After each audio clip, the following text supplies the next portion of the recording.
So first and foremost, I want to give all praises to the Most High Yahweh, and we do so in the name of HaMashiach Yahweh Shah, and I pray that this lesson is further edifying to whoever it comes across. So due to Christianity, many people think we are in the new covenant.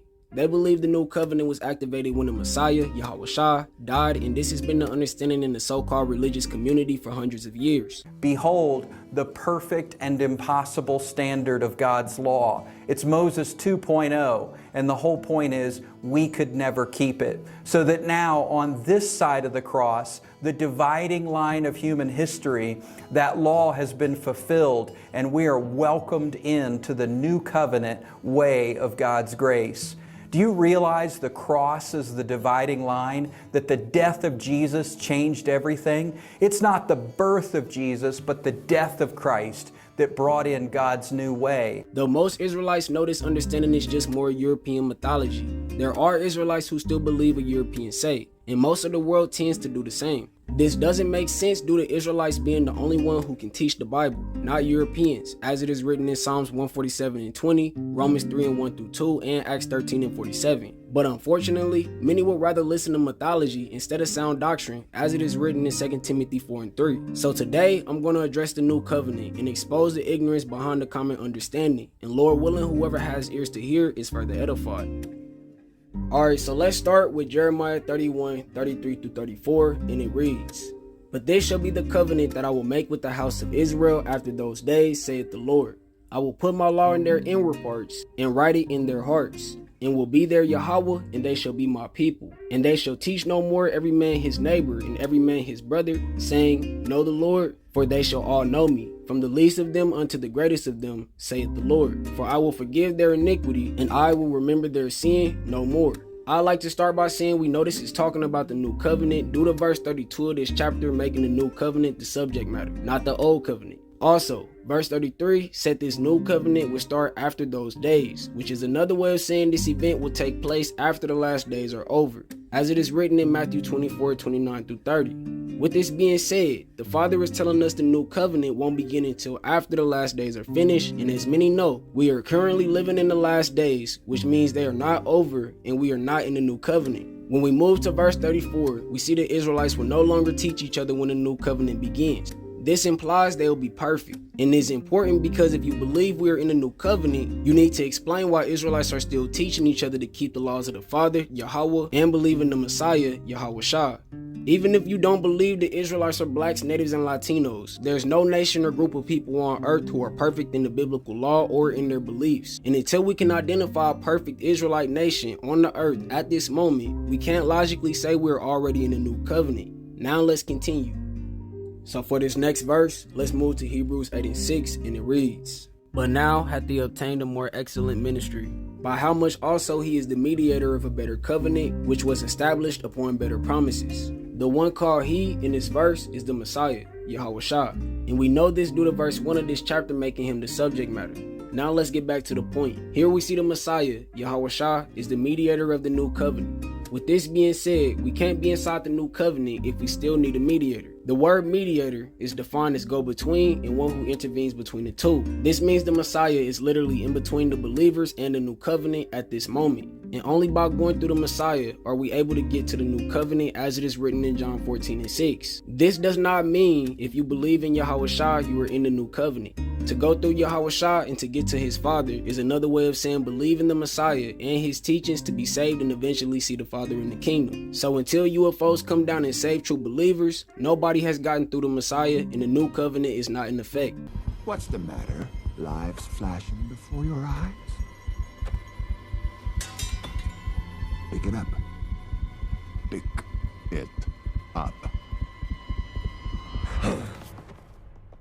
The next few verses in this chapter reiterate Jeremiah 31:31-34, and since we already broke that down, let's jump to verse 13. So Hebrews 8:13, and it reads, "In that he saith, a new covenant he hath made the first old. Now that which decayeth and waxeth old is ready to vanish away." So after jumping to verse 13, we see the old covenant is ready to vanish away. This is an interesting choice of wording because if the new covenant was already in effect, the old covenant would have vanished completely. Instead, it tells us the old covenant is only ready to vanish away, which implies that it hasn't ended yet. So for the next verse, let's move to Jeremiah 32 and 40 through 41, and it reads, "And I will make an everlasting covenant with them, that I will not turn away from them to do them good. But I will put my fear in their hearts, that they shall not depart from me. Yeah, I will rejoice over them to do them good, and I will plant them in this land assuredly, with my whole heart and with my whole soul." This is another major cut for anyone who believes we are in the new covenant, and I'll explain why. Here we see the new covenant being activated when the real Israelites return to Israel. With this being said, the new covenant can't be in effect yet due to the real Israelites not being in the land. For those on my page who thought that the people in the land were the real Israelites, please understand that the people in Israel today are not the real people. Instead, those are Amalekites mixed with random nationalities that collectively made one nation full of bums, not Israelites. Hey, what's that up there? Yeah. Bet you never been this close to a celebrity before, huh? You want to take a selfie or... Don't focus down there. Here, look back up here. Here, have a prime. Yeah, go ahead and drink that. Yeah, it's smooth, isn't it? Yeah, smooth. Oh. Oops, sorry. I thought you might have been dying or passing away there. No, that's okay. There we go. There it is. Huh. Not much in here. That's okay. I'll tell you what, though. That's a great shirt. Oh, yeah, it feels nice. Yeah, let me just get that off here real quick. Let me just get that off. There you go. Also, we see that when the new covenant starts, the Lord will do good unto Israel as shown in verse 41. As we all know, the real Israelites are the blacks, natives, and Latinos, and we've been consistently oppressed for hundreds of years. This is the opposite of the Lord doing good unto us. So again, this means the new covenant has not started yet. Before we continue, even if you insist that the people in Israel today are the true people, you can't ignore that they've been in conflict with surrounding nations for decades, which is the opposite of good. So either way, the new covenant wouldn't be in effect. But always remember, those are not Israelites. You just think they are because they committed identity theft. Really, motherfucker? Kinfolk, what's wrong with you? I'm sorry, ma'am. Oh, baby, you're okay. But I'm gonna beat his ass so bad he's gonna remember he's from the suburbs. I bet your name is Chad.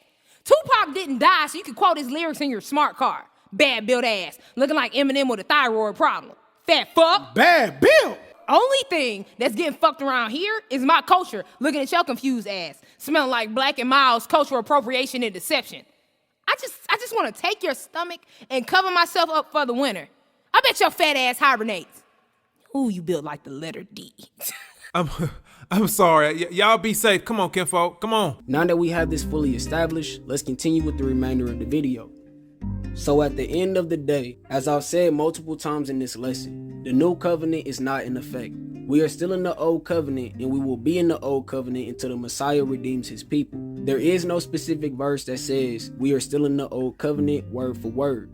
But as I just showed you, all we have to do is pay attention to detail when we see the new covenant mentioned in scriptures. If we see end times events happening everywhere around talk of the new covenant, it's obvious that the new covenant is also an end times event. If you don't accept this, it's because you're applying emotions to your understanding instead of logic. And this is not how a servant of Yahweh and Yahweh Shah would move.